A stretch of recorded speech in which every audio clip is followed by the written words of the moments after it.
Hey guys, Jay here at sasamahan niyo na naman ako for another short vlog. Sumoto magbisaya ta karon. Ngano man gyud nga gut mo naman ta inig tungang gabi. Sumoto nilakaw na mi ug padung mi karon sa 7-Eleven. Abot na dai mi sa 7-Eleven ug naa na jud mi sa sulod sa 7-Eleven. So mo rin ako napili pork steak. Ang kang Clarky is chicken sisig and our favorite royal. Happy anniversary nga pala sa 7-Eleven. 40 years anniversary 7-Eleven. Baka naman. Pinabtik na kauli na dahil minon niya nag-init ta kinaman tay cup noodles diri may na lang naiinit pud nga atong kaunon. So mo na dahil natong napalit sa 7-Eleven no ang pork steak and rice. So rice is life gyud ta kay mura gutom jud ani nga panahon na. Mo na ni siya. This is it. The moment of truth ato nang tilawan ang pork steak. Actually nakalimot ko sa pangalan ako pang gibasa. So pork steak day siya. So kamo na tan-aw sa akong naong guys kung nalamian ba ko o wala. Mura maglayan ang nalamian.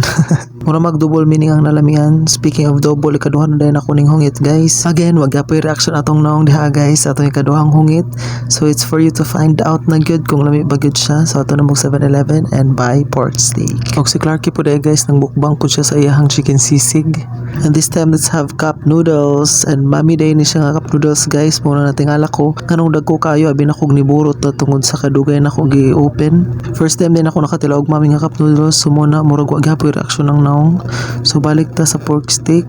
So dapat din na ta magreklamo no kay pagkaon man na siya so ato jud ning tiwason. So mangaon sa ta guys. Last hungit and ako agbaba oy. So mo to guys, thank you so much for watching. And I have Royal Zero Sugar pero nganong tamis gyapon siya no bisag zero sugar siya. Anyway, pag-comment na mo kung gusto mo magpa-shoutout sa akong sunod nga vlog. Bye. Thank you.